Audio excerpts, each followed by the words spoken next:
Hi LCISD parents, my name is Chad Jones and I'm the Director of Technology Development here in the district. In this video we're going to walk you through how to make some changes inside the Skyward Family Access Center so that we have correct information about you and your student inside the district.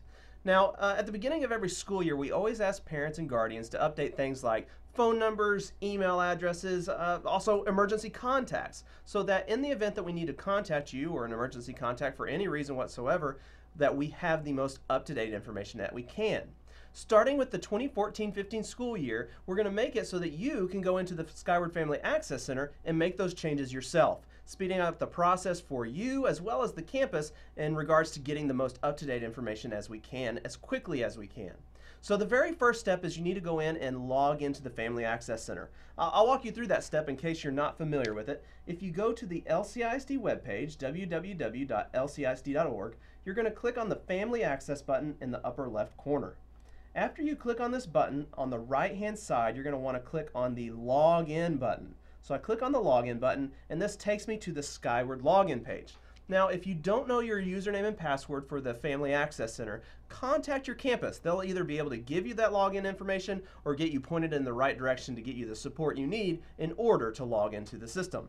Now, for this video, I'm going to log into a fake account, and I've already got that set up. So I'm going to go over here. And here I am as the parent of Jane Fake. Now, if you look at the screen, the Family Access Center has a main menu on the left-hand side where you can look at things like calendar info, gradebook info, but where we're going to be working inside of is student info. If I click on the student info button, it takes me to this page that gives some basic information about my student, the emergency contacts, and what campus they're on.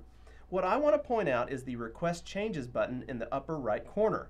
If I click on this button, you'll see there are a number of options here of things that I can change. All of these are areas that you can change inside the Family Access Center for the campus to be aware of or for it to just automatically be changed. Some of these items, you're just going to change it and it's going to be done and that's all that has to happen. For others, you're going to have to go in and make the change, but then the campus has to approve the change. As we walk through each of these items, I'll let you know if this is something that is automatically changed or if this is something that the campus will have to approve. All right, so looking at this very first one here, family address, it has an asterisk next to it, and I'll explain what that means here in just a second. But I'm going to click family address. And let's say this isn't my correct street number anymore, that we changed a couple houses down or something, or maybe it was just wrong originally. I can make a change here to my address information. I could change my zip code, anything like that. I could also go in and change my mailing address to be different than my home address, but I'm going to leave that alone.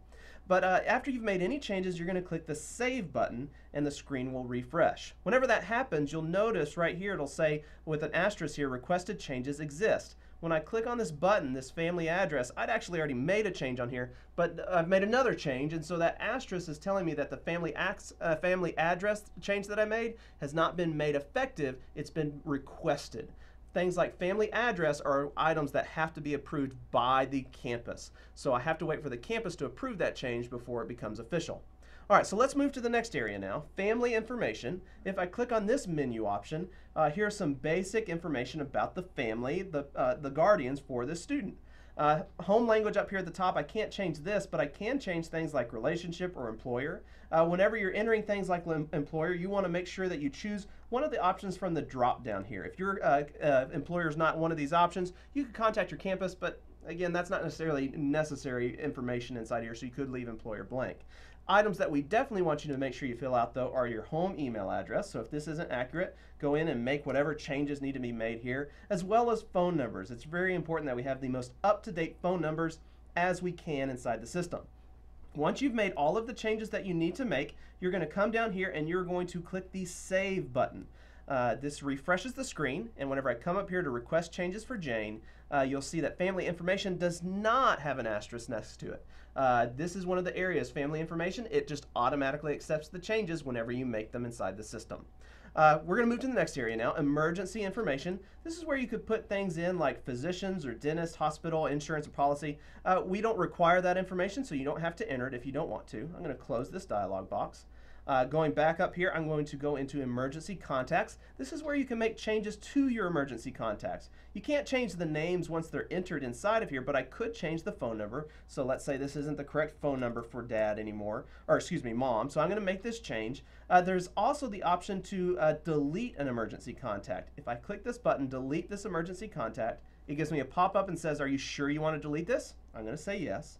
And it says this emergency contact has been requested to be deleted. If I click the Save button in the bottom right corner and I come back here to request changes for Jane and go into emergency contacts, we'll see that dad is no longer inside of here and I just have mom and Aunt Fake as an emergency contact. Now, if I go back into request changes here, I can add an emergency contact. So let's say I needed to add someone back into the system or add a new emergency contact after removing somebody. I can come in here and add them to the system and go in and enter whatever information it is that is appropriate for them and go ahead and click Save. One thing to point out here, the pickup for your emergency contacts, make sure you tell us whether this emergency contact can or cannot pick up your student so that we are aware of that and we make sure that only people with, we are going to make sure that only people with authority to be able to pick up your kiddos are picked up.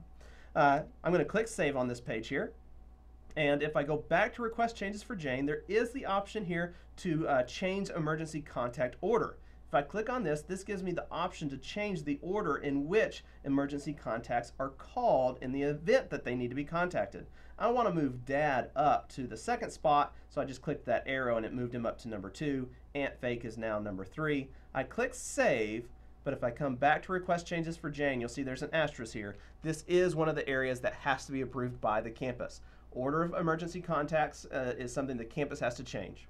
All right, a couple more items inside of here. The last area that you can change is health information. If I click on this, this is where you can add things like allergies or medication notes for your student. All of these items require being approved by the campus so that our school nurses are aware of this information. So if you make these changes, it has to be approved before it becomes official inside the system. So I'm going to go ahead and close this. I'll highlight a couple other things here. View history and view unread denials. If you have any denials from the campus, if you click the View Unread Denials button, you'll be able to see why they, what items were denied and be able to see the note on them. And then the View History button allows you to see what has been changed inside the system, whether by you, whether it's been auto-approved by you or it's waiting approval from the campus. So I see the contact order list here. Emergency contacts is waiting approval from the campus, whereas the adding of an emergency contact, that was auto-approved because I'm allowed to make that change inside the system. Down at the very bottom, I do have some denied items here. If you want to see why it was denied by the campus, you can click on the little bubble that shows up next to it, and you can see what reason they have listed there as to why it was not accepted. To get out of this, I just click that X and click the X here at the top. So that's all there is to going through and updating information inside the Skyward Family Access Center. We really thank you for going in there and updating that information so we have as accurate of information as we can. Again, I'm Chad Jones. This is the iCafe Studio. Thanks for joining us. I really appreciate y'all. Have a great school year.